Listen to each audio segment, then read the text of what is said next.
próximo 28 de octubre serán las elecciones municipales y en esta oportunidad debuta un nuevo padrón electoral con 13,4 millones de votantes. Todo esto luego de la ley de inscripción automática y voto voluntario. Para analizar este nuevo escenario estamos con Álvaro Belolio, que es coordinador del programa político de Libertad y Desarrollo. Álvaro, muchas gracias por esta entrevista en DF TV. Muchas gracias por la invitación. Álvaro, tenemos un padrón de 13,4 millones, son aproximadamente 5 millones más de votantes del padrón anterior. Empecemos por las abstenciones, que se ven como uno de los principales riesgos, dado que en esta oportunidad también el voto es voluntario, es decir, los que estaban inscritos pueden no hacerlo. ¿Cómo lo ven? Así es. Un poco comparando con las elecciones anteriores, vemos que contando los que no estaban inscritos, cerca del 59-60% de los chilenos votaban. Con la nueva opción y según las encuestas de opinión que han salido, la disposición al voto va a variar entre un 58% en el caso más pesimista, es decir, una pequeña disminución, y un aumento hasta un 65%. O sea, en el margen, en términos netos, podríamos hablar que potencialmente va a haber 1 millón de nuevos votantes. Esto genera bastante más incertidumbre, pero lo más importante es que cambie un poco la perspectiva de cómo se vota, dado que ahora para ir a votar uno no vota por la peor opción o por la opción que menos le molesta, sino se sincera la abstención y realmente voto si me motiva ir ese día. ¿Qué pasa en ese sentido con las campañas? Porque hemos visto, por ejemplo, en las calles que tenemos las palomas clásicas, las frases de radio. No ha habido realmente un cambio estructural, dado que ahora hay que no solo conquistar al votante que va obligado, sino que conquistar el voto, es decir, levantar a la persona que vaya a votar. Exactamente, o sea, un poco lo que hemos visto en la calle es que se han aparecido unas campañas bastante más personalistas, especialmente en estas elecciones de alcalde, es decir, muy pocos candidatos, por ejemplo, ponen el partido en sus logos, en sus carteles. Y el otro tema es que se está tratando de formar y orientar las cosas de forma distinta, o sea, especialmente por los candidatos desafiantes, están levantando temas de web. Ahora que el padrón de los jóvenes creció de un 8% a un 23%, es importante llamar, pero aún sigue bastante volatilidad, especialmente en esta primera elección, porque la gente está bastante acostumbrada a seguir más o menos la tendencia que tenía, y en Chile había una disminución del capital social y educación cívica. O sea, el grupo tiende a estar más o menos homogéneo. Yo creo que para la próxima elección probablemente va a haber un cambio, para la próxima elección después de estas municipales, va a haber un cambio y podría ocurrir un poco lo que sucedió en Estados Unidos con el fenómeno de Barack Obama en el 2008. Más redes sociales. Más redes sociales, más contacto, más personas individuales, más que grandes grupos, y alguien que realmente motive y que pueda llamar a una nueva generación. Volviendo al tema de la abstención, usted me hablaba de 12% aproximadamente. Lo que pasa es que se calcula más o menos que de todos los que están inscritos actualmente, un 15% no va a ir a votar.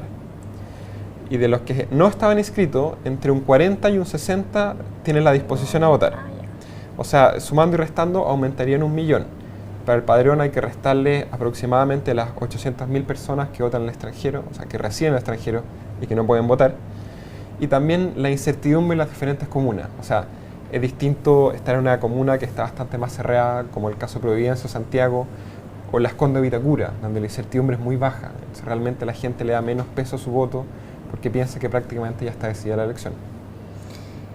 Vámonos ahora en particular a las emblemáticas. ¿Cuáles serían las comunas seguras para la alianza de acuerdo con los cálculos que ustedes han realizado? Bueno, siempre hay cierta variabilidad y en 2 semanas puede cambiar. O sea, con el crecimiento del padrón, en todas las comunas de Chile se podría dar vuelta un resultado. Por ejemplo, un caso emblemático, en Santiago hay 130.000 nuevos votantes, o sea, se duplicó el padrón. En Puente Alto hay 185.000 nuevos votantes, o sea, también nuevamente creció. Exactamente en las comunas donde el alcalde actual, el incumbente que se llama, no va a la reelección, ahí es donde se genera más incertidumbre. La incertidumbre, claro. Puente Alto, Maipú, Concepción son casos bastante emblemáticos. Otras comunas que a pesar de ser muy populosas, ya llevan bastantes reelecciones, tienen poca incertidumbre. El caso de Ñuñoa, el caso de Las Condes son ejemplos de eso. Que ahí el actual alcalde se dispara por 50 puntos. En Las Condes sí.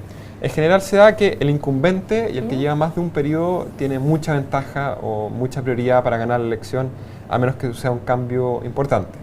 Vámonos a las emblemáticas. ¿Cuáles van a ser las madres de las batallas acá en la región metropolitana? En la región metropolitana probablemente las 10 más pobladas son bien importantes. Por ejemplo, actualmente las 10 con mayor cantidad de votantes son Viña del Mar, La Florida, Valparaíso, Maipú, Puente Alto, Antofagasta, Las Condes, Temuco, San Bernardo y Santiago. Esas van a ser un poco las grandes peleas. Bueno, y Providencia. Esa es la otra incertidumbre, es que ¿no? Providencia está como número 11 entre las 10, pero tiene más sí, pero incertidumbre más que la allá otra. del tema de la cantidad de votantes, ¿qué va a pasar ahí? Lógico, es que hay algunas comunas que son emblemáticas y otras que por su cantidad de población son muy importantes, especialmente para las campañas presidenciales. Por ejemplo, todo el cordón sur de Santiago es clave y la victoria de una u otra coalición en esas comunas puede ser fundamental. Estoy hablando del caso de San Bernardo, Puente Alto, Maipú, La Florida. O sea, hay un potencialmente 2 millones de votantes. Considerando de todas maneras que muchas veces la elección del alcalde, como es el caso de Puente Alto, no tiene necesariamente relación con el color político del alcalde. O sea, hay bastante lo que se llama el voto cruzado, o sea, que vota por un Puente Alto alcalde. no es una comuna necesariamente de derecha. No, pero el alcalde sacó un 70% Sí, en claro. esta elección. Viña del Mar, otro ejemplo. Ella tiene un apoyo sobre el 65%. La tía Coti. Y no tiene el mismo votación, por ejemplo, en concejales o en la presidencial. Finalmente, y para terminar, ¿qué nos van a decir estas elecciones de concejales en particular? ¿Qué podríamos extraer de eso? El tema de las elecciones concejales es un voto bastante más político. O sea, ahí uno ve la relación específica del apoyo a los partidos, a las coaliciones, y dado que es un sistema proporcional, tienden a generar mayor representatividad en vez de gobernabilidad. Son dos variables que es difícil conseguir.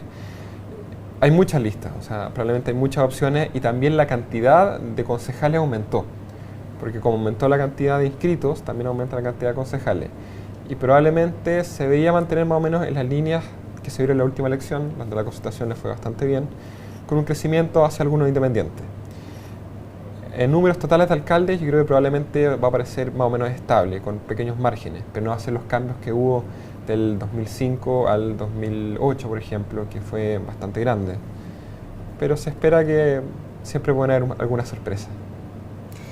Álvaro, muchas gracias por esta entrevista y aprovecho de dejarlo invitado de inmediato para que después analicemos cómo queda el nuevo mapa político post elecciones municipales. Y así dejamos esta entrevista en DF TV y yo los dejo invitados a una próxima.